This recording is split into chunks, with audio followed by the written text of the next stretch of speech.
Hello student, good morning. आज हम आपको कार्बोहाइड्रेट के जो रासायनिक आधार पर जो आपके कार्बोहाइड्रेट हैं, डाइसैकेराइड और पॉलीसैकेराइड के बारे में आपको बताएंगे। कल की वीडियो में हमने कार्बोहाइड्रेट के बारे में आपको बताया था, कार्बोहाइड्रेट क्या होता है, इसके प्राप्ति स्रोत क्या हैं। उसमें हमने भौतिक विशेषताओं के आधार पर शर्करा अशर्करा के बारे में, इनके प्रकारों को बताया था। आज हम रासायनिक विशेषताओं के आधार पर डाइसैकेराइड पॉलीसैकेराइड के बारे में आपको विस्तृत रूप से बताएंगे। डाइसैकेराइड्स, डाई यानी दो, जो रसायन की भाषा होती है। डाई का मतलब दो होता है, ट्राई का मतलब तीन होता है, पॉली का मतलब तीन चार एक से अधिक इकाइयाँ।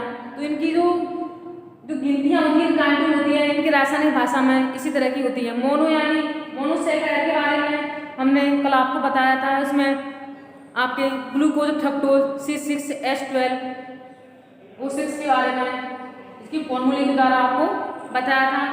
तो मोनोसैकेराइड यानी एक इकाई होती है इसमें शर्करा की, डाइसैकेराइड इसमें दो इकाइयाँ होती हैं, और पॉलीसैकेराइड में दो से अधिक इकाइयाँ शर्करा की पाई जाती हैं, वो आपकी पॉलीसैकेराइड होती है। आज हम आहार विज्ञान में इन्हीं के बारे में आपको बताएंगे। तो पहले चलते हम डाइसैकेराइड। डाई यानी दो, इसमें शर्करा के दो अणु हो, तो शर्करा के दो अणु होते हैं, उसे डाइसैकेराइड्स कहते हैं। तो डाइसैकेराइड में शर्करा के दो अणु होते हैं तथा पोषण की दृष्टि से महत्वपूर्ण जो डाइसैकेराइड है कितने हैं हमारे, सुक्रोज, माल्टोज, लैक्टोज। जो हमारे डाइसैकेराइड के उदाहरण है हमारे सुक्रोज, माल्टोज और लैक्टोज। इसका जो फॉर्मूला होता है C12H22O11 यानी C12H22 होगा। इसमें कार्बन के 12 अणु, हाइड्रोजन के 22 अणु, ऑक्सीजन के 11 अणु। उसी प्रकार मोनोसैकेराइड में कार्बन के 6 अणु, हाइड्रोजन के 12 अणु, ऑक्सीजन के 6 अणु। तो इसमें जो संरचना है कार्बन हाइड्रोजन ऑक्सीजन के अणुओं के आधार पर की जाती है। जो सुक्रोज है, सुक्रोज को चुकंदर की शर्करा, गन्ने की शर्करा, यानी जो घर में हम चीनी यूज करते हैं, शक्कर यूज करते हैं, उसका भी फॉर्मूला C12H22O11 होता है। तो आजकल चीनी है चुकंदर से ही बनाई जाती है, और गन्ने से चीनी तो बनती है, गन्ने से चीनी बनती है और गुड़ भी बनता है। तो सुक्रोज को चुकंदर की शर्करा, गन्ने की शर्करा भी कहा जाता है। और सुक्रोज है मीठा है, शर्करा है, तो इसकी विशेषता क्या होती है। एक तो ये पानी में घुलनशील होता है। क्या होता है, पानी में घुलनशील होता है। सुक्रोज बदलकर शुक्र के साथ ग्लूकोज एवं फ्रक्टोज में विभाजित हो जाता है, तो जल में घुलनशील होता है। ये रवि के रूप में चीनी होती है, इसके छोटे छोटे कण होते हैं। तो सुक्रोज है रवि के रूप में भी होती है, इसमें छोटे छोटे कण पाए जाते हैं। पाचन क्रिया के उपरांत सुक्रोज ग्लूकोज एवं फ्रक्टोज में परिवर्तित हो जाता है। जब सुक्रोज का पाचन होता है तो पाचन क्रिया के समय सुक्रोज ग्लूकोज एवं फ्रक्टोज में परिवर्तित हो जाती है। अब इस बात को बताते हैं आपको, जब गर्मियां पड़ती हैं तो गर्मियों में चीनी का पानी या नमक का पानी मिलाकर घोल लेते हैं, घोल इसको पीने के लिए यूज करते हैं। तो वो चीनी हम यूज करते हैं, सुक्रोज होता है, और इस चीनी को हम पानी के रूप में घोल के यूज करते हैं। पानी में घुलनशील तो होती है, तो इससे हमें एनर्जी मिलती है। क्या मिलता है हमें, इससे ग्लूकोज प्राप्त होता है, इससे हमें एनर्जी प्राप्त होती है, ऊर्जा प्राप्त होती है। इसलिए सुक्रोज के द्वारा ग्लूकोज या फ्रक्टोज का निर्माण होता है।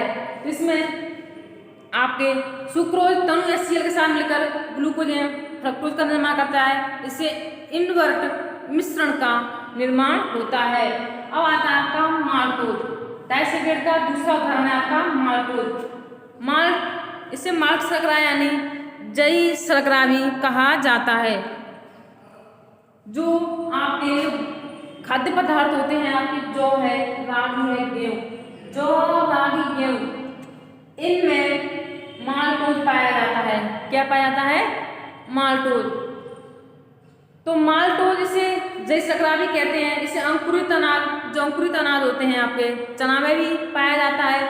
यह प्रकृति में इसका स्वतंत्र रूप से नहीं मिलता है, बल्कि स्टार्च के रूप में, एंजाइम के रूप में इसको बनाया जाता है। इसलिए माल्टोज को जई सकरा भी कहा जाता है। अतः हम कह सकते हैं कि डाइसैकेराइड का जो उदाहरण है माल्टोज सबसे अच्छा उदाहरण माना जाता है। अनाजों में जब अंकुरित किया जाता है, चाहे चना हो, गेहूं को, जब उनको अंकुरित करते हैं, अंकुरित करना यानी इन्हें पानी में भिगो कर रखा जाता है तो ये फूल जाते हैं, अंकुरित हो जाते हैं। ये अंकुरित किया जाता है तो अनाज के इसमें स्टार्च या मंड के कण होते हैं जो डाइजेस्टिव एंजाइम की उपस्थिति में माल्टोज में परिवर्तित हो जाते हैं। जो माल्टोज परिवर्तित होकर ग्लूकोज का भी निर्माण करता है। जो हम खाना खाते हैं, गेहूं की रोटियां खाते हैं तो हमारे शरीर में पहुंचकर ये किस में चेंज हो जाती है, ग्लूकोज के रूप में चेंज हो जाती है। इसी हमें एनर्जी मिलती है, सभी कार्यों को करने के लिए ऊर्जा प्राप्त होती है। अब आता है आपका लैक्टो यानी इसे दुग्ध शर्करा भी कहा जाता है।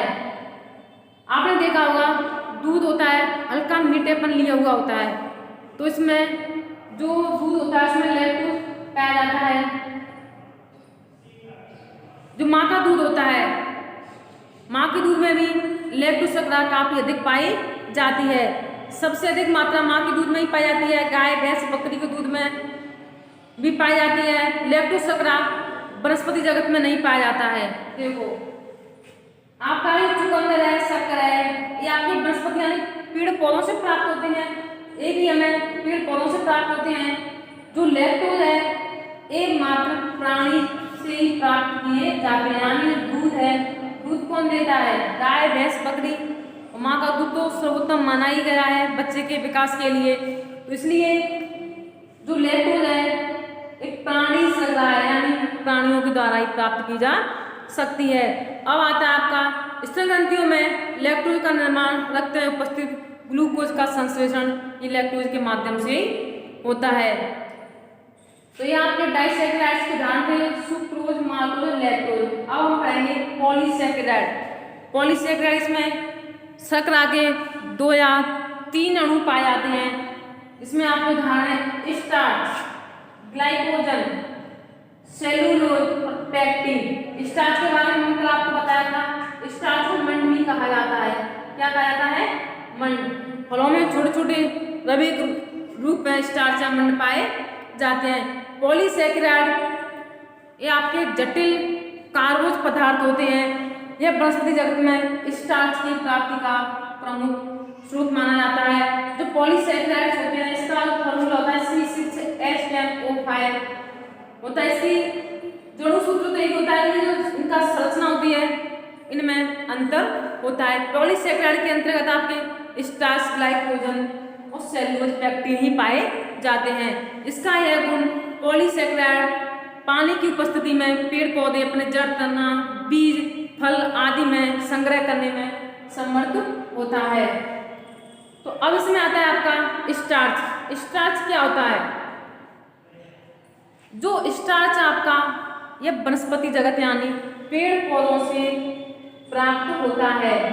इससे प्राप्त होता है पेड़ पौधों से। तो वनस्पति जगत में पेड़ पौधे स्टार्च प्राप्ति का मुख्य स्रोत है।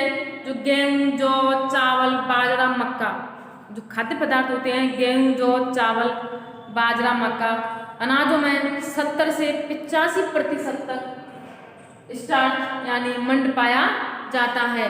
जैसे मटर है, सेम है, ग्वार की फली है, इनमें भी स्टार्च पाया। आपने देखा हो सब्जियां खाते हैं तो आलू में भी दाने दाने से पाए जाते हैं, जो मैच्योर अवस्था में होते हैं, परिपक्व हो जाते हैं, तो इनमें स्टार्च मंड पाया जाता है।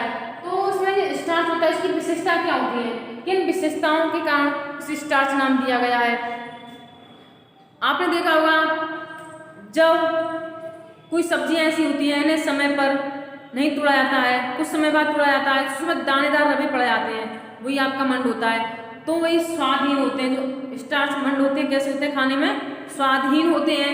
ये ठंडे जल में अघुलनशील होते हैं। स्टार्च में मुख्यतः एमाइलेज, एमाइलोपेक्टिन मिलकर बना होता है। स्टार्च ऊर्जा प्रदान करने का प्रमुख साधन है। जो स्टार्च है पेड़ पौधों में जो फल होते हैं इनके बीजों में सर्वाधिक मात्रा में पाया जाने वाला पॉलीसेकेराइड्स है। अब आता है आपका ग्लाइकोजन। अब आपका क्या है ग्लाइकोजन। जो ग्लाइकोजन है इसे प्राणीज कार्बोज या जंतुज कार्बोज यानी प्राणियों से प्राप्त है। ग्लाइकोजन आपका कहाँ से प्राप्त हो रहा है प्राणी यानी जंतु से प्राप्त हो रहा है। इसे प्राणी कार्बोज या जंतु कार्बोज भी कहा जाता है। ग्लाइकोजन को एनिमल हाइड्रेट कार्बोहाइड्रेट भी कह सकते हैं यानी प्राणी जो एनिमल पशुओं से प्राप्त होता है पेड़ पौधों में अनुपस्थित होता है। जो ग्लाइकोजन है आपका कहाँ पर अनुपस्थित होता है पेड़ पौधों में, इसलिए इसे प्राणी कार्बोज या जंतुज कार्बोज कहा जाता है। यह जीवित मानव जानवरों यकृत एवं मांसपेशियों में पाया जाता है। कहाँ पाया जाता है जो मानव का यकृत है लिवर है शरीर की सबसे बड़ी जो ग्रंथि है यकृत उसमें ग्लाइकोजन पाया जाता है जो भोजन के पाचन एवं अपचयन के लिए काफी। अब है आपका जिन पेड़ पौधों में अनुपस्थित होता है आपको बता दिया। जो ग्लूकोज होता है रक्त में जो ग्लूकोज के जब हम खाना खाते हैं खाने के माध्यम से हमें ग्लूकोज मिलता है। जब ग्लूकोज की मात्रा रक्त में अधिक हो जाती है वो किस में परिवर्तित होती है हमारे ग्लाइकोजन में। जो ग्लाइकोजन होती है रक्त की कमी होती है तो ग्लूकोज में परिवर्तित हो। ग्लूकोज में खास ग्लाइकोजन कैसे प्राप्त होता है भोजन के माध्यम से। जब हम व्रत रखते हैं उपवास के समय हम भूखे रहते हैं तो हमें ऊर्जा कहाँ से प्राप्त होती है शरीर में जो भोजन के द्वारा संग्रहित की गई ग्लूकोज उसके द्वारा हमें ऊर्जा प्राप्त होती है। इसलिए उपवास व्रत में हम भूखे रहते हैं। तो एक स्वस्थ व्यक्ति के शरीर में जब एक स्वस्थ व्यक्ति होता है एक स्वस्थ व्यक्ति के शरीर में 550 ग्राम ग्लाइकोजन जमा होता है जो यकृत के विकास के लिए काफी महत्वपूर्ण माना जाता है। अब है आपका सेलुलोज। इस सेलुलोज कहाँ पाया जाता है सेलुलोज होता है जो ग्लूकोज की इकाइयों से मिलकर बना हुआ होता है। इस सेलुलोज को अलग नहीं है एक ग्लूकोज की इकाइयों से मिलकर बना होता है। तो ग्लूकोज हमें किससे प्राप्त होता है ग्लाइकोजन के संश्लेषण के उपरांत। यह जो सेलुलोज होता है ये आपके पादप जगत में पाया जाता है। पादप जगत यानी पेड़ पौधों के द्वारा प्राप्त होता है। ये भिंडी है बैंगन है पालक है मूली है गाजर है लौकी इन सब्जियों में अगर इनमें पाया जाता है और इन सब्जियों को समय पर नहीं तोड़ा जाता है तो एक परिपक्व होकर सेलुलोज में बदल जाती हैं तथा सेलुलोज में इनका जो रेशेस में स्पष्ट रूप से दिखाई देते हैं। आपने देखा होगा कुछ सब्जियां ज्यादा पक जाती हैं बैंगन है मूली है गाजर है तो उसमें अंदर धागे धागे से दिखाई देते हैं उन्हें क्या बोला जाता है रैफिज बोला जाता है। तो वही आपकी सेलुलोज होते हैं। ये किस में बदल जाते हैं आपके सेलुलोज में बदल जाते हैं। जब कोई पेड़ पौधे द्वारा गाजर मूली सब्जियां हैं परिपक्व हो जाती हैं तो सेलुलोज में परिवर्तित हो जाती हैं। इनके रेशे स्पष्ट रूप से दिखाई देते हैं। सेलुलोज अनाज दाल फल सब्जियों इनकी छिलके में भी सेलुलोज पाया जाता है। दैनिक आहार में जब हम भोजन ग्रहण करते हैं तो दैनिक आहार में हमें 8 से 15 ग्राम तक सेलुलोज यानी रैपिड होना चाहिए जो हमारे भोजन के पाचन के लिए काफ़ी आवश्यक होते हैं। जो व्यक्ति कब्ज से पीड़ित है उनके लिए ये रैपिड काफ़ी फायदेमंद होते हैं। इन्हें रेसी कहो या रैपिड कहो बात एक ही है। आपने सुना होगा जो ईसबगोल की भूसी लेते हैं ईसबगोल की जो भूसी होती है वो भूसी भी सेलुलोज का बेस्ट उदाहरण है। तो जो चौकर होता है गाय जो गेहूं बाजरा इनका चौकर होता है उसमें भी सेलुलोज पाया जाता है जो भोजन में दवा की तरह कार्य करता है तथा जिसे मिथाइल सेलुलोज के नाम से भी जाना जा सकता है। जो आटे का चौकर है साबुत अनाज है दाल के छिलके हैं फलों के छिलके हैं मूली गाजर चुकंदर गोभी सलगम प्याज ककड़ी खीरा इन सभी में सेलुलोज की मात्रा पाई जाती है जो हमारे शरीर को फिट रखने के लिए स्वास्थ्य को उत्तम रखने के लिए काफ़ी आवश्यक होते हैं।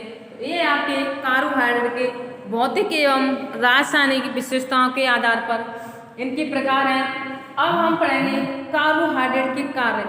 ये कार्बोज के क्या कार्य हैं। तो कार्बोज का जब इनको भोजन के रूप में ग्रहण करते हैं फलों सब्जियों को भोजन के रूप में ग्रहण करते हैं, जिनसे हमें ऊर्जा प्राप्त होती है। तो इसका पहला कार्य है शरीर को ऊर्जा प्रदान करना। दूसरा है प्रोटीन की बचत करना, कैल्शियम के अवशोषण में सहायक, पाचन तंत्र को स्वस्थ रखने में। जो हम फल सब्जियां इनको ग्रहण करते हैं जिससे पाचन तंत्र भी स्वस्थ रहता है। जो विषाक्त पदार्थ हैं उनको हानि रहित बनाने में, यकृत को स्वस्थ रखने में, नाड़ी संस्थान को स्वस्थ रखने, जो नर्वस सिस्टम होता है उसको भी स्वस्थ रखने में कार्बोहाइड्रेट का काफी महत्व होता है। तो यकृत को स्वस्थ रखने में किस तरह से हमारे लिए कार्बोहाइड्रेट फायदा करता है। जो ग्लाइकोजन होता है हमारी यकृत में जमा होता है, यह यकृत से यानी लिवर से विषाक्त पदार्थों के निष्कासन में इसका काफी महत्व माना जाता है। नाड़ी संस्थान में जो मस्तिष्क की नाड़ियां हैं उनको ग्लूकोज की आवश्यकता होती है। उस क्षण के लिए मस्तिष्क नाड़ियां ग्लूकोज मिलता है, उसका नाड़ी संस्थान नर्वस सिस्टम वो भी काफी स्वस्थ रहता है। तो ये आपके कार्बोज के कार्य हैं। तो कभी कभी होता है कि कार्बोहाइड्रेट अधिक मात्रा में लेते हैं तो भी अधिक नुकसानदायक होता है, कम मात्रा में लेते हैं तो भी उसे कई प्रकार के कुपोषण के शिकार हो जाते हैं। तो कार्बो ये तो इनके कार्य हैं, तो एक कार्य तो संपन्न करती हैं कार्बोहाइड्रेट, लेकिन जब कार्बोहाइड्रेट की मात्रा में अधिक मात्रा में लेते हैं तो इससे शरीर में कौन कौन से हानिकारक प्रभाव होते हैं। दैनिक आहार में अगर कार्बोहाइड्रेट की मात्रा आप अधिक लेते हैं तो इससे मोटापा बढ़ता है। मोटापा शरीर में कार्य करने की फुर्ती नहीं होती है। मोटापा होने से व्यक्ति आकर्षणहीन तथा भद्दा दिखने लगता है, जिससे वह कई प्रकार की बीमारियों का शिकार हो लगता है। तो मोटापा बढ़ता है तो हार्ट अटैक की समस्या है तथा मधुमेह है, कीटोसिस आदि रोग हो जाते हैं। कभी कभी जीवन उनकी कमर पट्टा बांधने में ही निकल जाता है। तो ये इसके अधिक मात्रा में कार्बोहाइड्रेट का प्रयोग करते हैं, इन बीमारियों का शिकार व्यक्ति होने लगता है। तथा कार्बोज का पाचन के लिए हमें कार्बोहाइड्रेट को उचित मात्रा में प्रयोग में लेना चाहिए।